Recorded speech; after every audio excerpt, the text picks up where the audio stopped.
자, 한번 저 따라서 해보시겠습니다. 어디로 가든지 형통한 인생. 할렐루야. 우리 모두에게 2022년 새해 올 한 해는 작년보다 더 좋은 한 해가 되었으면 좋겠습니다. 오늘은 어제보다 더 좋은 하루였으면 좋겠고, 내일은 오늘보다 더 좋은 하루가 되었으면 좋겠습니다. 우리 성도님들의 삶이 갈수록 더 좋아지는 삶이 될 수 있었으면 좋겠습니다. 그런데 아멘 하셨는데요, 변화와 회복을 꿈꾼다면 우리의 삶을 바꾸어야 된다는 것을 기억하십시오.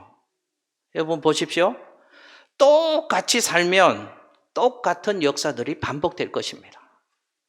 똑같이 하는 삶을 살아가려면, 더 귀한 변화와 회복과 축복을 소원한다면 똑같이 살면 안 된다, 그 말입니다. 우리의 삶을 바꾸어야 합니다. 적당히 바꾸면 안 됩니다. 확실하게 바꾸어야 됩니다. 완전하게 바꿔야 됩니다. 근데 삶이 바뀌려면 하나님과의 관계를 바르게 해야 된다는 사실을 기억하십시오.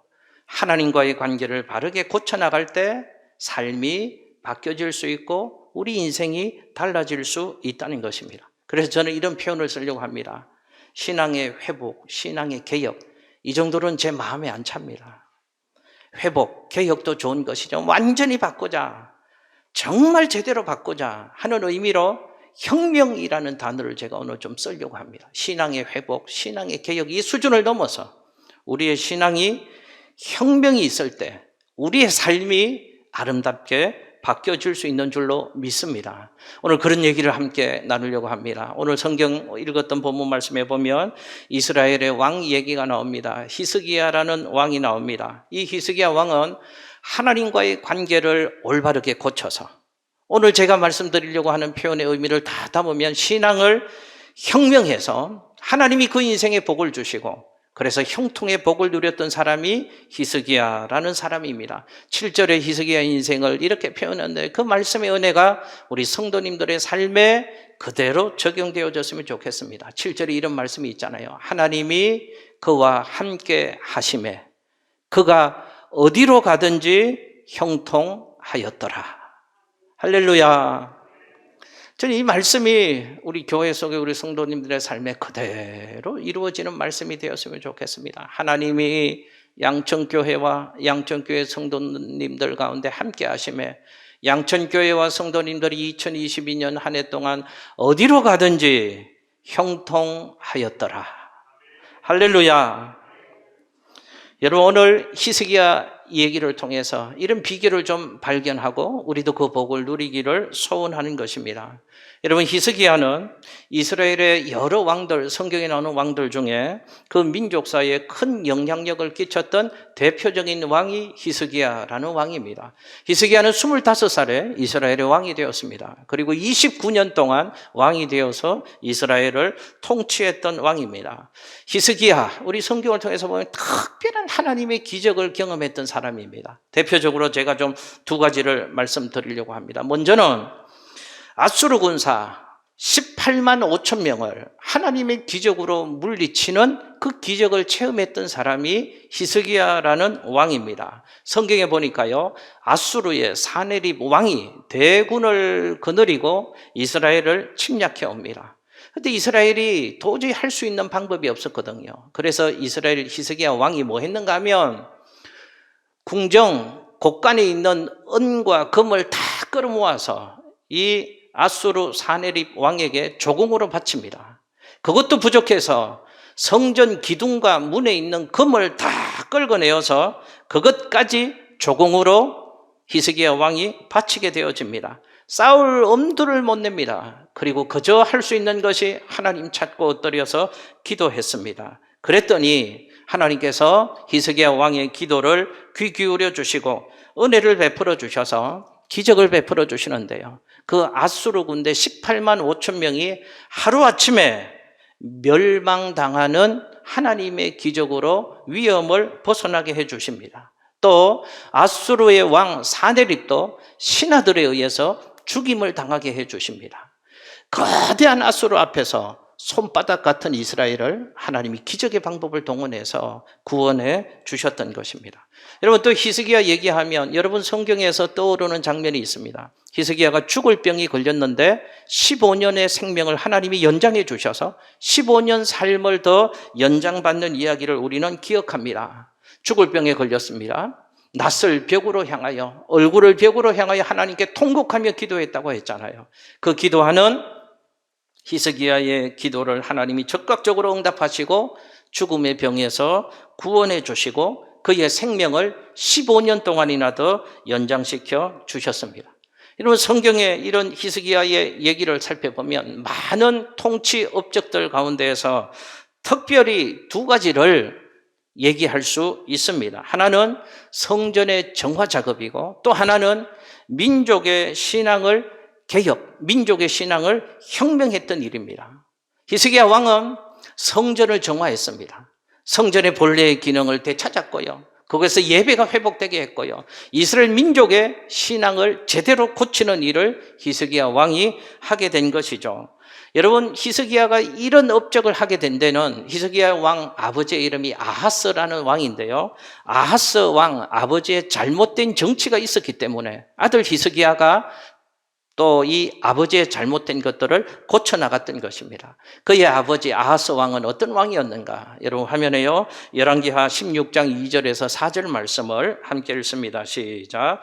아하스가 왕이 될 때 나이가 20세라 예루살렘에서 16년간 다스렸으나 그의 조상 다윗과 같이 아니하여 그의 하나님 여호와께서 보시기에 정직히 행하지 아니하고 이스라엘의 여러 왕의 길로 행하며 또 여호와께서 이스라엘 자손 앞에서 쫓아내신 이방 사람의 가정한 일을 따라 자기 아들을 불 가운데로 지나가게 하며 또 산당들과 작은 산 위와 모든 푸른 나무 아래에서 제사를 드리며 분향하였더라. 아멘. 할렐루야.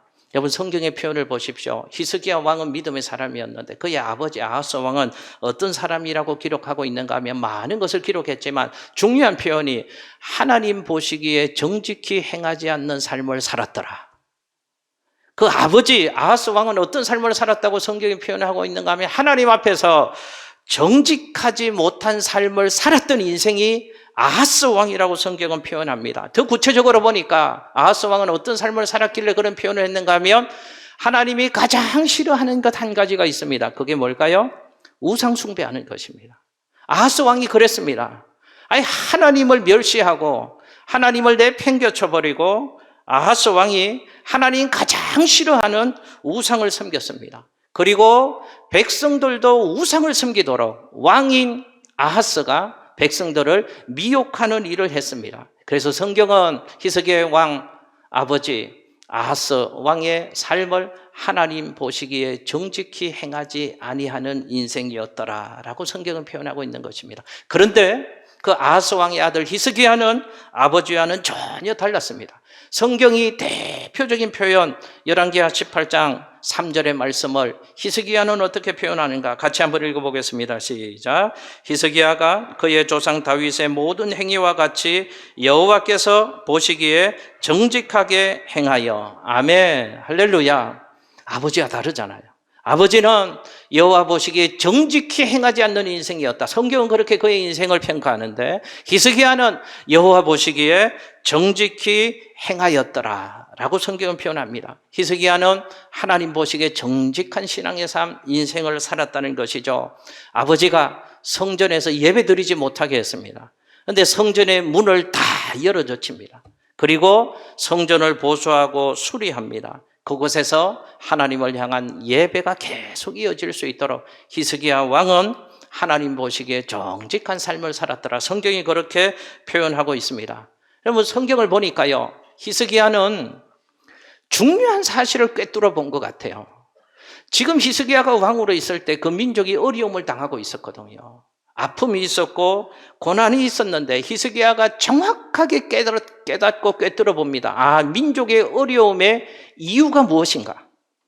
우리 민족이 지금 어려움을 당하고 있는데 그 원인이 무엇인가를 정확하게 꿰뚫어 보았던 사람이 히스기야 왕이었어요. 이게 중요하잖아요.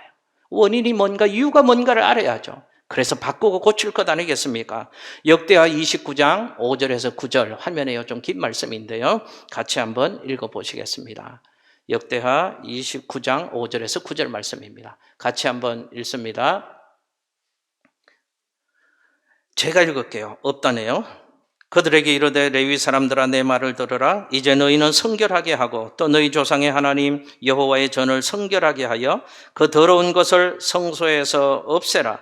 우리 조상들이 범죄하여 우리 하나님 여호와 보시기에 악을 행하여 하나님을 버리고 얼굴을 돌려 여호와의 성소를 등지고 또 낭실 문을 닫으며 등불을 끄고 성소에서 분향하지 아니하며 이스라엘의 하나님께 번제를 드리지 아니하므로 여호와께서 유다와 예루살렘에 진노하시고 내버리사 두려움과 놀람과 비웃음거리가 되게 하신 것을 너희가 똑똑히 보는 바라. 이로 말미암아 우리 조상들이 칼에 엎드려지며 우리의 자녀와 아내들이 사로잡혔느니라. 아멘. 보십시오. 이런 얘기입니다. 히스기야는 알았습니다. 지금 우리가 섬기는 이 나라와 민족이 어려움 가운데, 고난 가운데 있는데 이 어려움의 이유가 무엇인가, 고난의 원인이 무엇인가를 히스기야 왕은 정확하게 깨달았습니다. 그것은 아버지 때 하나님을 버렸기 때문이다. 하나님과 바른 관계를 맺지 못하고 하나님을 제대로 섬기지 못했기 때문에 우리의 삶에 어려움이 있고 고난이 있는 것이다. 지금 우리 민족이 하나님 섬겨야 되는데 하나님 저버리고 우상을 섬기고 여호와 하나님을 무시했던 죄를 지었고 하나님 앞에서 정직하게 살지 않으니까 우리 민족 가운데 어려움이 있는 것이다. 고난이 있는 것이다. 히스기야는 깨달았습니다. 그래서 그는 바꾸려고 하는 것입니다. 신앙을 고치려고 하는 것입니다. 신앙의 혁명을 가져오려고 하는 것입니다. 이런 중심이죠. 이 민족이 살 길은 한 길밖에 없습니다.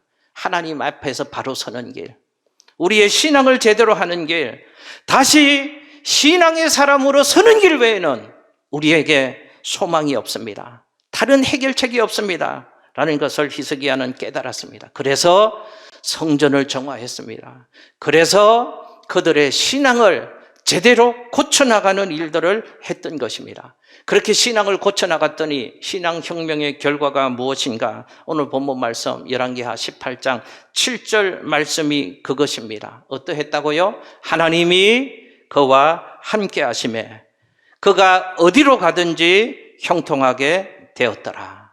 할렐루야. 여러분 기억하십시오. 신앙을 제대로 고치면요, 우리의 신앙에 혁명을 가져오면요, 하나님이 그 인생에 복을 주시고 하나님 주시는 형통의 복을 받으면 그 인생이 어디로 가든지 형통한 삶을 누리게 되는 줄로 믿습니다. 히스기야는 알았습니다. 우리의 신앙이 병들었기 때문에, 우리의 신앙이 제대로 하나님 섬기지 못하고 건강하지 못하기 때문에 어려움이 있다는 것을 알고 신앙을 바르게 고쳐나갔던 것입니다. 그래서 하나님이 그 인생과 그가 섬기는 나라 위에 형통의 복을 주셨던 것입니다. 잘 보십시오. 잘 보십시오. 우리는 어떻게 생각하는가 하면 우리의 삶이 좀 어렵고 힘들면 우리는 그 문제에 집착합니다. 그 상황에만 집착하잖아요. 근데 성경은 뭐라고 얘기하시는가 하면 우리의 신앙을 먼저 보라고 얘기합니다. 우리의 신앙을 고치라고 말씀하십니다. 하나님과 바른 관계를 맺으면, 다시 신앙의 사람으로 세워지면, 우리의 신앙을 혁명하면 하나님이 우리 인생 가운데 함께 해주시고 하나님이 형통의 복을 주신다는 것입니다. 그래서 우리 성도님들에게 이 말씀 들으면서 이 시간 깨달아지는 은혜가 있었으면 좋겠습니다. 이런 깨달음이요, 내 삶이 어렵고 내 삶이 고달프고 내 삶이 꼬이는 것은 바로 그때는 내 신앙을 고쳐야 될 때이구나, 내 신앙의 혁명이 필요한 때이구나 라는 것이 깨달아지는 은혜가 우리 성도님들에게 있었으면 좋겠습니다. 그럼 히스기야는 뭘 고쳤는가, 어떻게 고쳤는가 살펴보고 우리도 그 신앙으로 교훈받아서 형통케 되어지는 그 복과 은혜를 누리는 성도님들이 되었으면 좋겠습니다. 첫째로 히스기야는 보니까요, 우상을 제거했습니다. 여러분, 신앙을 바르게 하는 첫 단추, 첫 걸음은 언제나 우리의 삶에서 우상을 제거해야 된다는 사실을 기억하시기를 바랍니다. 여러분 화면에요. 열왕기하 18장 3절에서 4절 말씀 함께 읽겠습니다. 시작.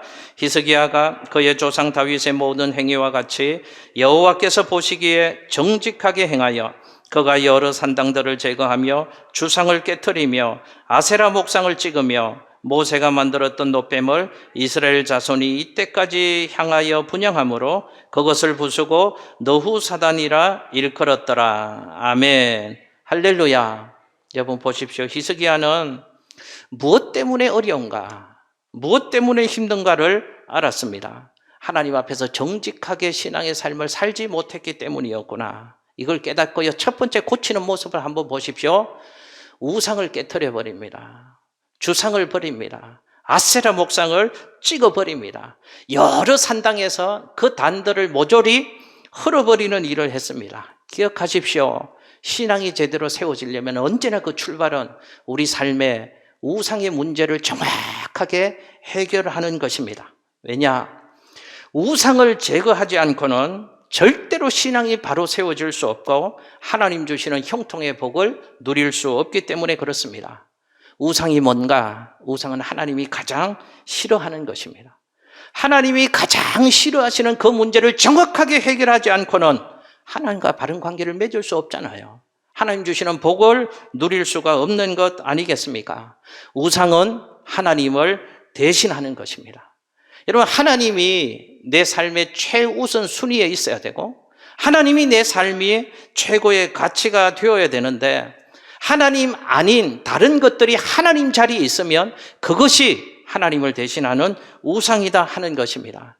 예수님이 우리 인생의 최우선 순위가 되어야 되고 예수님이 우리 인생의 최우선 가치가 되어야 되는데 다른 것들이 우선순위가 되고 다른 것들이 최우선의 가치가 되어 있으면 그 사람의 신앙은 분명합니다. 병들어 있는 것입니다.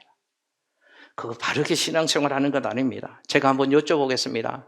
여러분 신앙의 최우선 순위는 무엇입니까? 여러분 신앙의 최고의 가치는 무엇입니까? 건강 아닙니까? 돈 아닙니까? 지식 아닙니까? 내 명예 아닙니까? 내 자식들 아닙니까? 오늘 신앙의 삶을 살아가는 우리에게도 우상의 문제를 살펴봐야 되는데 오늘 신앙의 삶을 사는 우리에게 우상은 어떤 형상이 아닙니다. 신상이 아닙니다. 하나님을 대신하는 그 누구, 그 무엇이 우리의 우상이라는 것입니다. 다시 한번 여쭙니다. 우리에게 어떤 우상이 있는가 한번 살펴보십시오. 무엇이 여러분의 신앙의 삶을 방해하고 있습니까? 그게 우상입니다. 무엇이 주일 성수를 하는데 주일 성수 당연히 해야 되는데 그 주일 성수를 어렵게 만드는 그 무엇이 무엇입니까? 그게 우상입니다. 하나님 제일로 사랑하는 삶을 살아가야 되는데 무엇이 하나님 제일 사랑하는 그 삶을 방해하고 있습니까? 거룩하고 성결한 삶을 살아가야 되는데 거룩하고 성결한 삶을 방해하는 그 무엇이 무엇입니까? 내 기도 생활을 가로막는 것이 무엇입니까? 무엇이 하나님을 향하는 내 영안을 흐트리고 있습니까? 무엇이 내 신앙의 양심의 가책을 느끼게 하는 그 무엇이 무엇입니까? 그게 바로 우상입니다. 어떨 때는 그 우상이 돈일 수도 있습니다. 어떨 때는 그 우상이 지식일 수도 있습니다. 어떨 때는 그 우상이 취미 생활일 수도 있습니다. 어떨 때는 그 우상이 내 사랑하는 자식일 수 있습니다. 그 문제를 하나님 앞에서 정직히 해야 된다 그 말입니다. 그 문제를 분명히 해야지 하나님이 우리 삶에 함께 하시고 우리 삶에 형통의 복을 주신다고 히스기야는 가르치고 있는 것입니다. 그랬으면 좋겠습니다. 저는 우리 성도님들의 삶이 코로나 때문에 이런저런 핑계대고 신앙의 삶을 게을리하는 다른 교회, 한국교회 성도들은 참 많다고 하잖아요. 우리 교회는 안 그런데 저는 우리 교회 성도님들이 정말 그랬으면 좋겠습니다. 세상 누구보다 예수님 사랑하는 성도, 세상 무엇보다 예수 그리스도를 최고의 가치로 여기고 살아가는 성도님들이 우리 양천교회 성도님들의 신앙의 삶이 되었으면 좋겠고 그래서 올 한 해 히스기야에게 함께 하셨던 하나님이 우리와 함께 해주시고 히스기야가 어디로 가든지 형통하게 해주셨던 하나님께서 우리 성도들의 삶에도 형통의 복을 주실 수 있기를 예수님 이름으로 축복합니다. 두 번째요, 히스기야는 살아있는 예배를 드리려고 힘을 썼습니다. 화면에 역대하 31장 2절에서 4절 말씀, 히스기야가 예배드리는 모습 한번 살펴보겠습니다. 같이 읽습니다. 시작. 히스기야가 제사장들과 레위 사람들의 반열을 정하고 그들의 반열에 따라 각각 그들의 직임을 행하게 하되 곧 제사장들과 레위 사람들에게 번제와 화목제를 드리며 여호와의 휘장문에서 섬기며 감사하며 찬송하게 하고 또 왕의 재산 중에서 얼마를 정하여 여호와의 율법에 기록된 대로 번제, 곧 아침과 저녁의 번제와 안식일과 초하루와 절기의 번제에 쓰게 하고 또 예루살렘에 사는 백성을 명령하여 제사장들과 레위 사람들 몫에 음식을 주어 그들에게 여호와의 율법을 힘쓰게 하라 하니라. 아멘. 할렐루야. 여러분, 히스기야가 뭐 했다고 성경이 기록한 것을 방금 읽었는가 하면 제사장들을 원래의 자리로 돌아가도록 히스기야 왕이 명령했다는 것입니다. 제사장들이 원래의 자리로 돌아간다는 것은 뭘 집례하라는 것입니까? 예배 제대로 드릴 수 있도록 주의 종들을 먼저 세우는 작업을 히스기야가 했다는 것이죠. 그리고 히스기야 왕이 자기 재산의 일부를 떼어서 예배를 드릴 수 있도록 헌신합니다. 그리고 백성들에게, 제사장들에게 음식을 주도록 합니다. 백성들이 제사장에게 음식을 주었다는 것은 제사장들이 그 직분에 올인할 수 있도록, 충실히 감당할 수 있도록 필요한 생활비를 백성에게 공급해 줄 것을 말씀했습니다. 왜 이렇게 했을까요? 온 백성들이 하나님을 집중하게 만든 것입니다.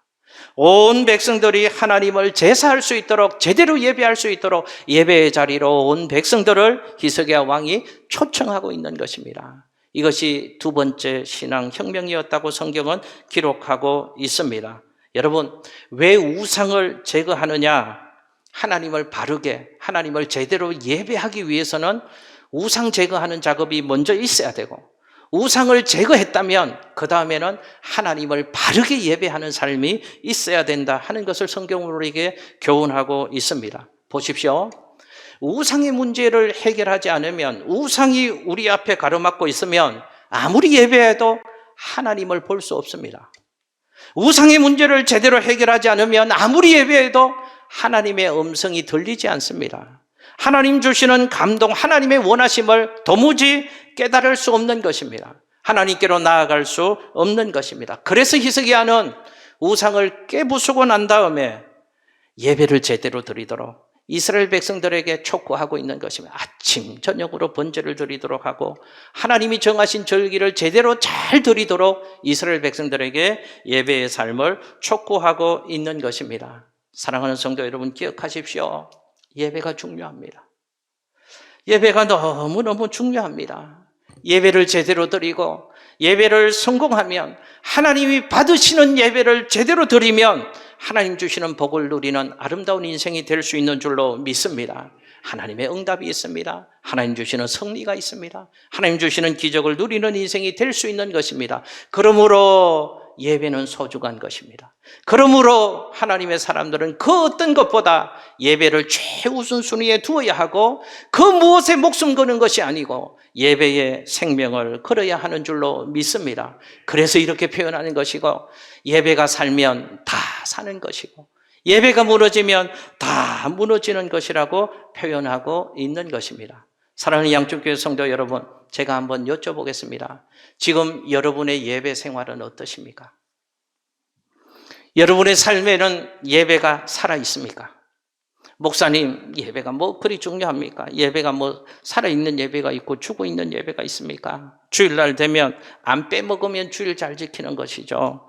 성경책 훅훅 탁탁, 훅훅 탁탁 옆구리 차고 와서 교회에 앉아서 시간의 흐름을 따라 목사님 말씀해 주시는 대로 찬송도 부르고 앉았다가 일어섰다가 성가대 귀한 찬양도 듣고 또 목사님 들려주시는 하나님의 말씀을 좋은 말씀이다, 괜찮은 말씀이다, 오늘도 잘하시네, 이렇게 끄덕끄덕 하다가 축도 받고 인사 나누고 가면 그게 예배지요. 혹시 그렇게 예배를 생각하지 않으십니까? 여러분 아시나요? 똑같은 시간에 똑같은 장소에서 똑같은 하나님을 예배하고 똑같은 목사의 설교를 들으면서도 누군가는 종교 행위만 하고 돌아가는 사람들이 있습니다. 지금도. 누군가는 예배 행위만 하고 가는 사람들이 있습니다. 누군가는 예배 받다고 표현하고 예배 행위를 하고 가는 사람이 있습니다. 그런데 또 누군가는 이 시간에 하나님을 만나는 사람이 있습니다. 하나님의 음성을 듣는 사람이 있습니다. 하나님으로부터 기적의 은총을 경험하는 사람들이 있습니다. 만일 여러분의 예배가 그렇지 못하다면 여러분들의 예배는 회복이 필요한 예배입니다. 여러분들의 예배를 고쳐야 하는 것입니다. 여러분, 또 한 번 여쭤봅니다. 여러분들이 예배가 혹시 습관적인 예배 드리지 않으십니까? 여러분들의 예배가 혹시 형식적인 예배 드리지 않으십니까? 반드시 그런 것은 아니지만 신앙생활을 오래 하신 경우 신앙의 연륜이 오래도록 쌓여지면 문제가 예배의 감격과 예배의 신선함을 잃어버린다는 문제가 있습니다. 여러분, 처음 생각나시나요? 처음 예수 믿을 때요. 처음 은혜 받을 때요. 처음 직분 받을 때요. 그때 어떠셨나요? 예배가 기다려지셨잖아요. 예배를 드리고 싶으셨잖아요. 예배 오려고 막 준비하셨잖아요. 깨끗한 옷 입고 헌금도 준비하고 주일을 잘 드리기 위해서 예배에 집중하고 그러셨잖아요. 그런데 지금 왜 그러십니까? 5년이 지나고 10년이 지나고 30년이 지나면 선수가 되잖아요. 노숙해지잖아요. 그냥 습관적이 되잖아요. 아무 생각 없이 주일날 안 드리면 찝찝하고 드려봐도 별것 없는 것 같은데 그러나 안 드릴 수는 없고 그래서 그냥 생각 없이 성경책을 들고 예배의 자리에 나와 앉았고 그저 생각 없이 순서를 따라 찬송을 부르고 그저 생각 없이 들려주시는 목사의 설교를 듣고 그렇게 별 생각 없이 앉아 있다가 예배의 행위를 하고 돌아갈 수 있다는 것입니다. 몸은 예배의 자리에 나와 있는데 마음은 딴 곳에 있잖아요. 예배 행위를 하는 것입니다. 종교 행위를 하는 것입니다. 여러분, 그런 예배는 반드시 회복되어져야 되는 예배인 줄로 믿으시기를 예수님 이름으로 축복합니다. 여러분, 저도 습관적인 목회할까 봐, 습관적인 예배 드릴까 봐 새벽마다 몸부림칩니다. 그래서 몸부림칩니다. 여러분 아시죠? 한여름 장마철에요. 마당에 나가보면 가꾸지 않으면 잡초들이 막 생겨나가잖아요. 여러분, 노력하지 않으면 익숙해집니다. 습관이 되어집니다. 노숙해집니다. 그 처음의 감격 본질을 잃어버리지 않으려고 잡초를 뽑아야 되잖아요. 가꾸어야 되잖아요. 그래서 목사인 저도 새벽마다 그렇게 하지 않으면 습관적인 신앙생활하고 익숙한 목회자 되어질까 봐 새벽마다 앞자리에 앉아서 때로는 졸리기도 하고 때로는 기도에 집중 안 될 때도 왜 없겠습니까? 있죠. 그러나 몸부림을 치는 것이잖아요. 그런 삶이 오늘 성경의 표현으로 보면 하나님 앞에서 정직히 행하는 삶이다 라고 말씀하시는 것입니다. 여러분들 축복합니다.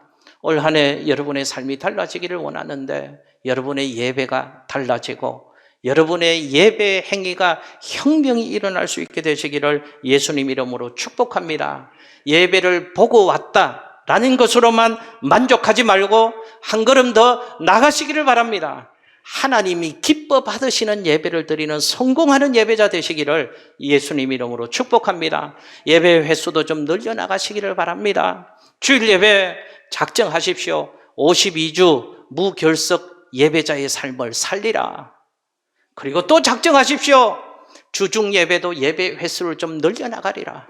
또 작정하십시오. 교회에서 3W 운동 하잖아요. 3W 운동. 매일 가정 예배 쉽지 않지만 예배할 때 우리 가정에 하나님이 어떤 복을 주시나 한번 경험해보자 그 말입니다. 저도 목사 되기 전에 총각 때요. 예수 믿는 사람이 꿈꾸는 가정의 모습이 제게 어떤 게 있었는가 하면 매일 예배하는 가정, 내가 결혼하면 예배하는 가정 만들어 버리라. 근데 목사 되어서도 잘 실천하지 못했습니다. 근데 올해부터 해보려고요. 저도 일주일 했습니다. 일주일에서 한 2주 지나면 습관이 될 것 같습니다. 여러분의 가정도 그런 예배하는 가정, 그리스도인의 가정은 예배하고 하나님 주시는 복을 누리는 가정 되어야 되지 않겠습니까? 올 한 해 여러분의 예배 생활에 혁명이 일어날 수 있게 되시기를 예수님 이름으로 축복합니다. 여러분 보십시오. 성경에 보니까요, 예배하는 사람을 하나님이 만나주시고 복 주시고 예배하는 사람을 은혜 가운데 세워주시고 사용하셨던 얘기가 성경에 너무너무 많습니다. 아브라함이 그랬잖아요. 가는 곳마다 하나님 예배했습니다. 그랬더니 하나님이 아브라함의 예배를 받아주시고 아브라함에게 놀라운 복을 주셨고 아브라함을 믿음의 조상으로 세워주셨습니다. 야곱이라는 사람도 그 인생의 고비고비마다 하나님께 예배했습니다. 하나님이 그 모든 예배를 다 받아주셨습니다. 실수 많은 인생, 허물 많은 인생이 야곱이었잖아요. 그럼에도 불구하고 하나님은 예배하는 야곱을 만나주시고 그 인생에 은혜를 베풀어 주시고 그를 축복의 사람으로 세워주셨습니다. 성경에 나오는 사람 다 그렇습니다. 다윗, 솔로몬, 에스더, 느헤미야, 다니엘 모두가 예배했던 사람이고 예배할 때 하나님 주시는 복을 받았던 인생들입니다. 그런데 성경에 전부가 그런 것은 아닙니다. 가인 얘기 대표적으로 알잖아요. 가인도 때마다 하나님을 예배하는 하나님을 알고 예배 행위를 했던 사람입니다. 그런데 그는 결국 하나님 앞에 버림받는 인생이 되었고 살인자의 삶을 살았습니다. 사울이라는 사람도 평생에 거쳐서 하나님을 수없이 예배했던 사람입니다. 그러나 그도 하나님께 버림을 받고 비극적인 인생이 되었고 결국에는 비참한 인생을 살아가고 말았습니다. 여러분 보십시오. 좀 깊이 있게 생각해 보십시오. 다 같이 하나님을 섬기고 예배 행위를 했는데 왜 이렇게 다른 삶을 성경은 살아가고 있다는 것을 우리에게 말씀하는 것일까요? 어떤 이들은 예배 행위를 하면서 예배를 드리면서 하나님의 복을 받아 누렸고 하나님 주시는 응답을 받았고 하나님의 은혜 속에 존귀한 인생으로 세워졌고 또 어떤 인생은 똑같이 예배는 했는데 왜 그들의 인생은 멸망을 받고 저주를 받고 하나님과 상관없는 인생의 길을 걸어가는 안타까운 인생이 되었을까? 예배에 실패했기 때문입니다. 예배 제대로 드리는 사람이 하나님 만나주시고 은혜를 주시고 복을 주시는 것이죠. 기억하십시오. 예배를 제대로 드리면 예배에 성공하면 하나님 주시는 복을 누리는 인생이 될 수 있는 줄로 믿습니다. 승리하는 인생이 될 수 있는 줄로 믿습니다. 내 인생만 복된 것이 아니라 자녀들의 인생도 달라지는 은혜를 하나님이 주시는 줄로 믿습니다. 축복합니다. 우리 모두 예배의 성공자 될 수 있으시기를 예수님 이름으로 축복합니다. 기도하겠습니다.